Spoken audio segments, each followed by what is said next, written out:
It's far more work for the CPM instructors, like mentors, than it is for the CNM instructors, because the schools, I think there's a lot more accountability needs to be done for the schools to do more than they're doing for these students. That's like the doctor saying, well, I'm never collaborating with a midwife because 10 years ago, you're reinforcing that same stigma.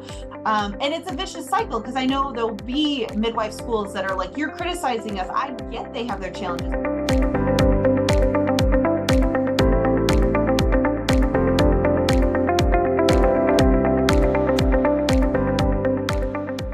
Us being part of, being a representative of midwifery care.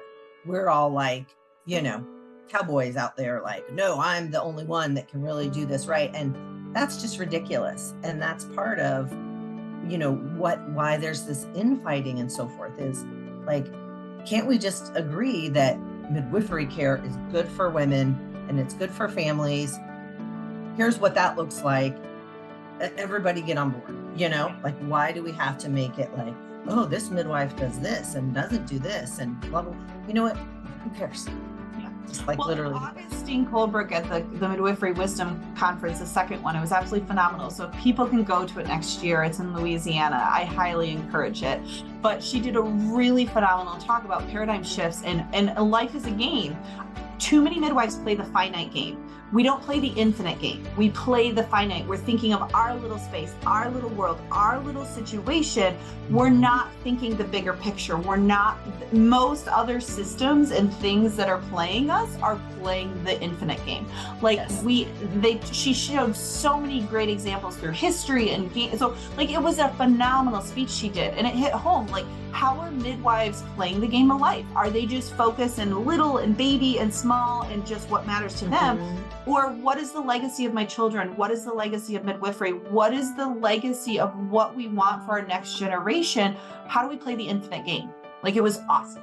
Yeah. I like it. I'll have to. I think she recorded it. Yeah, I'll have to ask if the team can maybe put that on their channel or podcast, but it was a really good talk. So I would love for you, because I know we talk like just the preceptor midwife relationship. A lot of the students aren't happy with their schools, and it's interesting because I know both sides very well with the nurse midwife educational clinical expectations and the MEEC and the PAP process, and it's far more work for the CPM instructors, like mentors, than it is for the CNM instructors, because the schools, I think there's a lot more accountability needs to be done for the schools to do more than they're doing for these students, because that causes a ripple effect that these preceptors think they're just going to be a clinical site, but then they become a free teacher. They're finding them in their books. They're doing their classes for them because they don't quite understand what a traditional clinical site looks like. So I found that fascinating too, just with seeing the different pathways of how clinical relationships can be. The one in the community-based setting is completely different than the CNMs traditionally get from what the schools expect out of the students and expect out of their clinical sites are very different.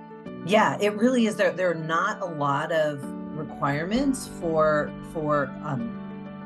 apprenticeship placement and so forth. And it is kind of the Wild West as far as, trying to find, and that's the biggest complaint that you hear in home birth circles and community birth circles is, I can't find a good student. And at the same time, 9 people are saying, I can't find a preceptor. And it's like, the problem is that there's not a good system, right? To kind of, to find a preceptor, to find a student, and then, people have bad experiences with one or the other. And so they're like, well, I'm not, how many times have I heard people say, well, I'm not going to take any more students because of X. One bad stereotype. That's like the doctor saying, well, I'm never collaborating with a midwife because 10 years ago, you're reinforcing that same stigma. And it's a vicious cycle, because I know there'll be midwife schools that are like, you're criticizing us. I get they have their challenges, because they're like, okay, we'll add a department. Now people can't afford the school and they don't tap into FAFSA. Like, I 100% understand the midwife school's struggles. Like, I am not saying the problem with fixing all these things, as soon as you talk about one problem, it's connected to another problem, it's connected to another problem. That's where people get super frustrated, because all these barriers to expand midwifery are connected together. And so I think it's taking very few people like Augustine and I and a few other really high leaders out there. We're trying to break all these barriers at the same time together.